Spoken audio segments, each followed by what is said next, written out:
What's up, guys? Andrew Cooper here. Time for part two on our series where we're hitting on films and stat for players. We did Marvin Harrison Jr. today. Rome Odunze in the house. We're doing some kind of big ones that people kind of are on the fence about. I mean, we're not just going to do guys that are already superstars. We're not going to do guys that didn't play.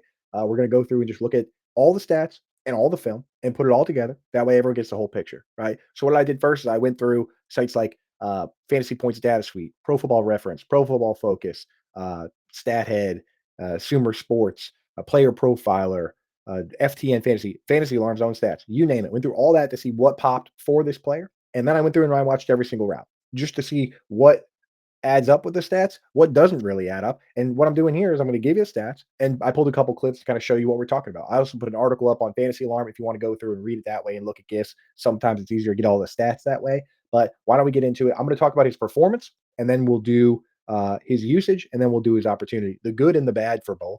And the first one here, I'll give an example of a stat that is misleading for Rome Odunze, right? His catch rate, you go to like a base site like NFL.com or Pro Football Reference, they'll say his catch rate was 53.5%, which is terrible. And it implies that this guy doesn't have good hands and he wasn't catching the ball. But the reality is that a ton of these passes were simply uncatchable.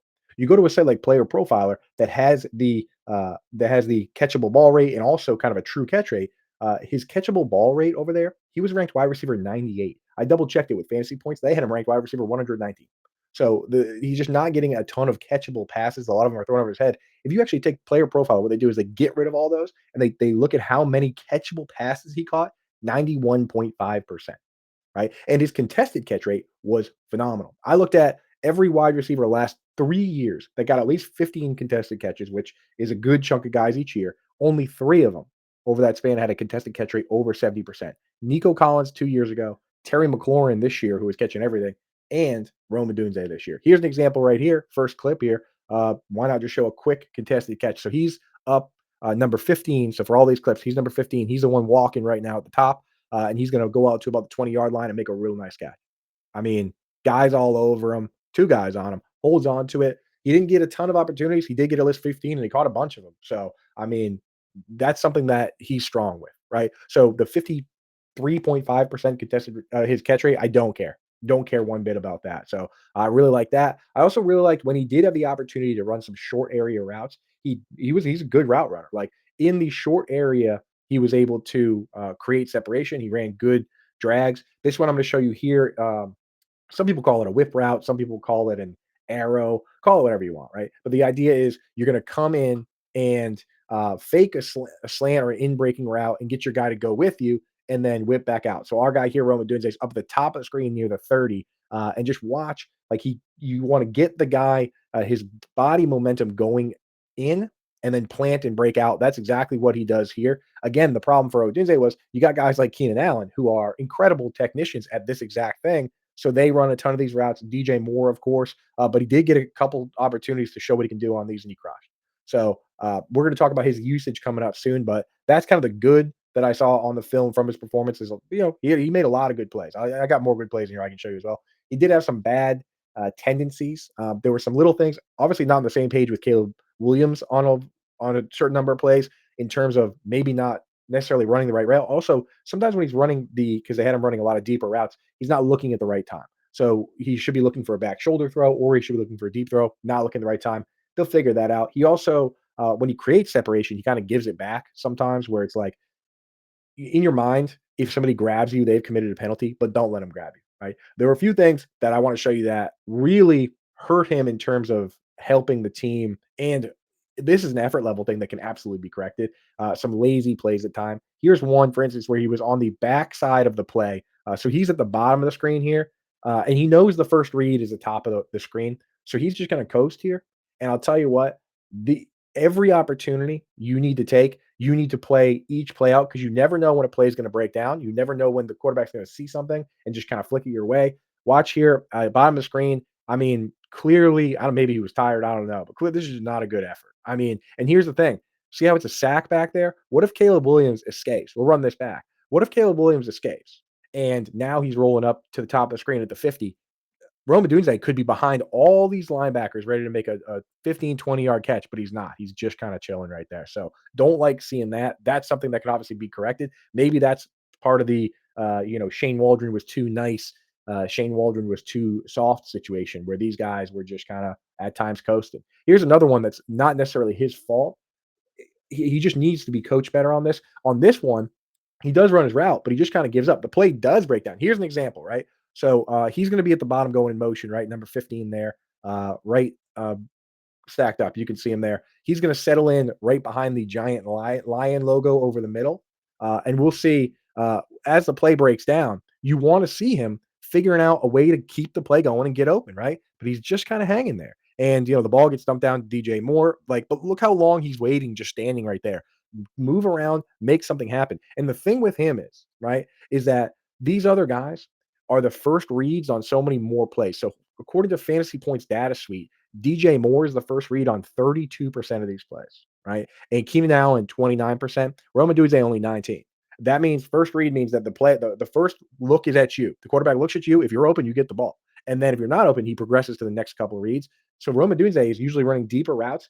For him to get the ball, like these longer lasting plays, that's where he needs to be putting in the most effort. So seeing him having lazy plays or giving up, that's something that Antoine Randall L, when he gets in there, very first thing he should do is you have them practice breaking down plays because Caleb Williams likes to extend plays, right? He likes to extend plays the way that like Patrick Mahomes does. That's where the comps came from, right? And he did have some effortless throws. I do like Caleb Williams. I mean, we'll do potentially a video on him as well, but for now, that looked pretty good. Opportunity wise, so that's the performance part of it from Odunze. Where I'm going to try and hit on two other aspects here, kind of the opportunity, and then we'll look at or sorry, usage first, and then we'll look at opportunity, right? So his usage, there were some good aspects of it, right? Statistically, I mean, he led all rookie wide receivers in snaps. That's such a huge battle because guys like Jalen Polk couldn't even get on the field. A guy like Ricky Pearsall, we didn't even know if he's good or not because he was kind of buried behind three different guys, right? And he got shot and the whole deal. So like we don't know for sure. We'll look at the film and the stats, but he didn't get to play like a full role. And he Adunze also got 14 end zone targets, didn't catch a ton of them, but that's a lot. That's like top 10, 15 or so for wide receiver. And he had 1,390 air yards. So they're chucking the ball up to him. Again, didn't really catch a ton of it. But I mean, like when he did catch him and he looked good, they look good. Like here's one right here where, no, that's him giving up. We don't want to watch that again. Here's a good one. So here's him. He's going to go in motion. He's going to keep the motion going down the bottom of the screen you know, beating his guy on the route. It's not Kenny Moore. I'm not sure who that is. So they can't get all the credit in the world, but I mean, that's just a good catch and throw right there, a big play. And you like to see that. Okay. So that's good. The fact that he's out there at all as a rookie is meaningful, right? But he was the third fiddle. So here's the bad. He's the third fiddle. You've got Keenan Allen as your short area guy. You got DJ Moore as the intermediate guy. They had to use him as the field stretcher at times. That was kind of the deal, which is a bad word essentially in fantasy football territory, unless you're like a superstar at it, like Tyreek Hill or Rashid Shaheed, where you can run more dynamic routes. But for this year, I mean, like here's a play for Odunze where he's down here at the bottom of the screen, and you'll see he takes his man deep, does exactly what he's supposed to do, right? Which is stretch the field, take the guys with him, the safeties. That's a good football play. He took two people with him, opened up underneath. The ball is caught, and it's a good play. That's a good football play. You get 0 fantasy football points for that, for stretching the field so that someone underneath you can catch the ball. It's not good for what we want to do here. Like kudos, man. Give him a high five or a sticker for his helmet or whatever you want to do. It doesn't do anything for me personally. So I don't want to see him doing that. He's running high A dot routes. And again, the problem with the field stretcher role, it boils down to the opportunity, right? Where a lot of that, unfortunately, this year was bad. So the fact that he was out there for a ton of snaps, good. The fact that he made some nice plays and ran some nice routes, had some contested catches. Great. The thing is, a lot of times when he's running these routes, even when he's winning, it's not working out for him. Right. So they got him run these deep routes. Here's one here, top of the screen right here. He's going to run down the sideline. Even he gets jammed pretty good, honestly. It's a good jam, but he gets off it and he's open. I mean, right here, he's pretty much wide open top of the screen, and ball's not even close. Not like, and again, with some sites, they're going to count that as not a catchable target, which it's obviously not. And on some sites, they're just going to count that as a target, and that's going to be another ball that he didn't catch. And that's where your 53.5% catch rate comes from, right? Like that was technically a target, not even close, not his fault. He was open. That's going to happen from time to time. Caleb Williams did that. Caleb Williams has a cannon of an arm. So he's doing that a decent amount where he's just chucking that ball, firing it. that's one thing he's got to learn a little bit about touch and placement, and I think he'll get there. You'd rather have a guy that can throw it that hard than a guy that can't, because you can always work on that and get a little better. But that wasn't even close. He also had a few like this one here. These ones hurt the most. He's down at the bottom of the screen, right down off the tight end, right? And just watch here, like he is stretching the field. I mean, the safety is just completely flat-footed. Look, you can see at the end where he's holding his head. I mean, right here, right about here, when the safety is just right there, the safety. Caleb's got to see that safety is. There's no chance he can turn and run with him. And look how far the corner is behind him. Like Caleb's still back there in the pocket. He just dropped back. If he had recognized that and just chucked it, which he does have the arm for that, I mean, that's a 70-yard touchdown. But instead, he kind of took the easy one. That's just the way it goes, and that's what sucks with the field stretcher rule. The other big thing, the last big thing that we'll show on video, anyone that's a Bears fan does not need to see this last clip, because one of the biggest things was Bears line was brutal. Caleb Williams didn't help them at times with the way he kind of operated in the pocket, but 68 sacks is going to lead the league. And the thing is, not all these are Caleb's fault. Not all these are Odunze's fault. I mean, here's a clip right here where Rome Odunze gets open. So he's going to end up the guy moving in motion towards the top of the screen. Okay, see him up top, number 15. He's going to come down across the middle. I'm going to rewind this quick. He's going to come down across the middle. Watch how quickly this play is over, right? He's open. Right? So again, he's going in motion. He's the crossing pattern. If the line holds up at all, I mean, that's just an easy completion. But the play is over right there. The play is over before he even got open. I mean, it's just there's nothing there. So it's hard to blame Rome Odunze for that. So here's my dynasty take on this situation, right? I think this is a good player. Uh, it really is going to boil down to what the new group coming in wants to do with him, right? If they bring back Keenan Allen, which I don't think they will, that would be a problem. Basically, in this offense for Ben Johnson, if they're going to keep it very similar to what they did, you have one really, really, really good role for Amon-Ra St. Brown. That honestly, which should probably be DJ Moore. But if that role is Rome Odunze, my God, it would be wheels up right away. If they were to come out and say, "Hey, we're going to use Odunze in that role," buy him immediately, right? The thing is, the other role, the Jameson Williams role, which is more of a field stretcher role, isn't bad. But again, it would keep him in that field stretcher situation where he's probably a little better in best ball, probably a little better in like standard leagues. But I think he would still be better off if there's two wide receivers and those are the two roles versus what they do now.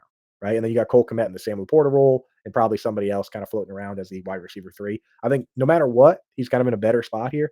It's good if he's Jameson Williams. It's great if it's Amon-Ra St. Brown. So we're going to keep an eye on all that and see where we go. I'm not really like rushing out to buy him like with the Marvin Harrison Jr. video. That's up now if you want to check that out. This is all up at Fantasy Alarm in article form if you want to check that out. But that's about it. Let me know in the comments what you guys think, and let me know what players you want me to hit. I'm thinking about doing Xavier Legette next because he's been such a divisive guy as well. But let me know who you want me to look at, because that's why I'm doing this. I'm doing this so that I can figure stuff out for myself, but it's for you guys. So thank you for tuning in. If you can hit a like and subscribe, that is huge for us. It means the world. So cheers, guys. Catch you on the next one.